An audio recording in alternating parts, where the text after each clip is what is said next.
क्या है black fungus, कहाँ पाया जाता है, कैसे हमारे शरीर में पहुंचता है, क्या है इसके लक्षण और किनको होता है, कैसे हम इससे बच सकते हैं, आइए जानते हैं। नमस्कार, मैं सुरेंद्र कुमार, आपका स्वागत है मेरे इस चैनल में। अगर आपने सब्सक्राइब नहीं किया तो सब्सक्राइब कर दीजिए और बिना समय गंवाए चलिए आगे बढ़ते हैं। ब्लैक फंगस एक फंगल बीमारी है जो मिकोरमाइकोसिस नामक फंगाइल से होता है। सबसे पहले जानते हैं कि फंगस क्या होता है। फंगस यानी कवक या फफूंद होता है। यह कहाँ पाया जाता है? तो जहाँ पर ब्रेड, रोटी के टुकड़े या रोटी लंबे समय तक खाद्य पदार्थ पड़े हो तो उसमें फफूंद आ जाता है। सड़े गले पदार्थों में, जमीन जहाँ पर नमी है, कंपोस्ट खाद, ऑर्गेनिक मेट्स, इन सब जगह में यह फफूंद फैलता है। चूंकि इसका कलर भूरा या काला होता है इसीलिए इसे ब्लैक फंगस बोल रहे हैं। अब जानते हैं कि यह शरीर में कैसे पहुंचता है। चूंकि यह जमीनी स्तर में फंगस पाया जाता है तो यह हवा में भी, वातावरण में भी कहीं पर मौजूद रह सकता है और यह हमारे नाक के जरिए शरीर के अंदर पहुंचता है और अपना लक्षण दिखाना शुरू करता है। क्या है इसके लक्षण? क्योंकि यह हमारे नाक के जरिए अंदर जाता है तो नाक से जो है पतला पानी निकलना शुरू होता है, इवन खून तक निकलता है। और गले में खराश सा होता है, खांसी भी आ जाती है। और आंख में लालिमा लाल हो जाता है, सूजन भी जाता है और नाक बंद हो जाता है। सिर में दर्द होने लगता है और गंभीर कंडीशन में तो विजन चला जाता है, आंख की रोशनी चली जाती है। उल्टी होना, जी मचलना, बुखार भी हो सकता है। तो देखिए, अगर कोई भी एक लक्षण दिखाई दे तो घबराइए मत। यह दूसरा भी बीमारी हो सकता है, फंगल हो जरूरी नहीं है।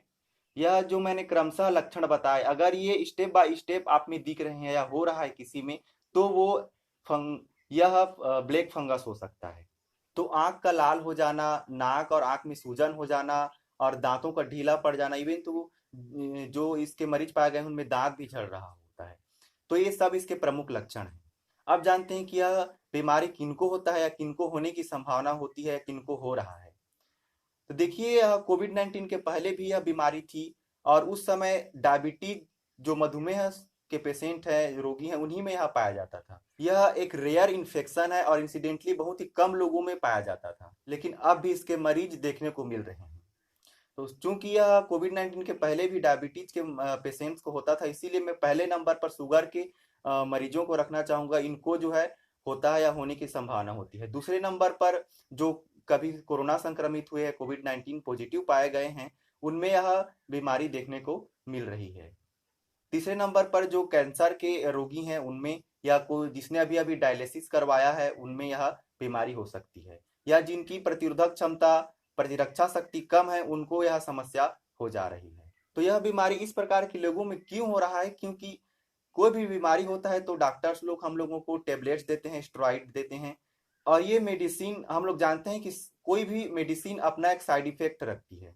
और स्टेरॉइड हमारे प्रतिरक्षा को, हमारे रोग प्रतिरोधक शक्ति को सप्रेस कर देती है, दबा देती है और अपना काम करना शुरू कर देती है बीमारी से लड़ने के लिए। तो इसी समय को मौका पाकर ये फंगस हम पे अटैक करता है, हम पे हावी हो जाता है। प्रतिरोधक शक्ति कम हो जाने पर यह आक्रमण कर रहा है। तो यह शुगर के मरीज और कोविड 19 के पेशेंट और कैंसर के मरीज और डायलिसिस जो करवाए हैं, इनको प्रमुख प्रमुख रूप से होता है। शुगर के मरीज कहने का मतलब जिनका जो शुगर लेवल कभी मतलब अनियंत्रित रहता है, कंट्रोल में नहीं रहता है, उनको यह हो रहा है या होने की संभावना होती है। तो यह एक गंभीर बीमारी है और दुर्लभ रूप से पाई जाती है। अब देखते हैं सावधानियों को कि कैसे हम इनसे बच सकते हैं, इस बीमारी से, इस ब्लैक फंगस से। तो पहले नंबर पर जो शुगर के मरीज हैं, जो डायबिटिक पेशेंट हैं, मधुमेह के रोगी हैं, उनको अपना शुगर लेवल कंट्रोल रखना चाहिए, नियंत्रित रखना चाहिए। इसके लिए आप परहेज करें। और जो कोरोना के मरीज है जिनको ऑक्सीजन दिया जा रहा है, तो ऑक्सीजन के ह्यूमिडिफायर में जो एकत्रित जल है उसको बार बार बदलते रहना चाहिए। और मरीजों को सोच समझ कर उनको दवाई देनी चाहिए। अगर किसी के मुंह में अल्सर हो, नाक आंख में सूजन हो या लाल हो, जो प्रमुख लक्षण दिखे, तो आप अपने डॉक्टर से जरूर कंसल्ट कराएं और इनको जल्दी से जल्द ठीक करें। साथ ही हमारे रोग प्रतिरोधक शक्ति को हमें बढ़ाए रखना है, क्योंकि यह बीमारी कब हावी हो रहा है? जब हमारा प्रतिरोधक क्षमता कम हो रहा है। देखिए, हमारे बॉडी में वैसे तो करोड़ों संख्या में बैक्टीरिया है, फंगस है, लेकिन जनरली हमारा पसीना ही से मार देता है। तो क्या कारण है कि अभी ये हम पे हावी हो जा रहा है, प्रभावी हो जा रहा है? तो इसका कारण मेन है कि हमारी रोग प्रतिरोधक क्षमता जैसे कम हो जाती है तो कोई फंगस हम पे अटैक करता है। अपने प्रतिरोधक क्षमता को बढ़ाए रखने के लिए आप अपने डेली रूटीन में योग व्यायाम को शामिल करें, अच्छा शुद्ध भोजन लेवें। और मैंने काढ़ा बनाया सिखाया पिछले वीडियो में, आप काढ़े का सेवन नियमित रूप से कर सकते हैं।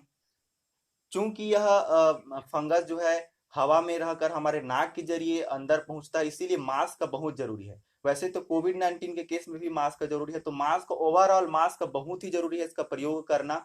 तो मास्क जरूर लगाइए। और हमें स्वच्छता को अपनाना है, क्योंकि बीमारियों से बचने के लिए हर चीज में स्वच्छ जरूरी है, चाहे वो स्वच्छ कपड़े पहनना हो या घर के आसपास को घर को स्वच्छ रखना हो।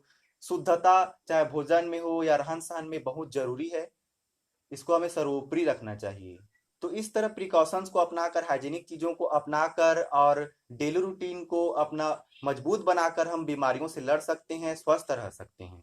इस वीडियो के माध्यम से मैंने आपको ब्लैक फंगस के बारे में पूरी जानकारी देने की कोशिश की है। होप आपको अच्छा लगा हो। तो इस वीडियो को जरूर शेयर कीजिए ताकि सब इससे अवगत हों, जानकारी रखें, सब अवेयर हों, क्योंकि जानकारी रखना बहुत जरूरी है ताकि हम सावधानियां अपना सकें। देखिए, कोई बीमारी जनरली फैलता है तो लोगों में दहशत मच जाती है, अफवाहें फैलने लगती हैं, तो ये हमारे लिए नुकसानदायक है। इसीलिए सही जानकारी होना बहुत जरूरी है। तो इसलिए आप वीडियो को जरूर शेयर करें। और फिर एक नए वीडियो के साथ मिलेंगे, तब तक के लिए विदा दीजिए। Thank you.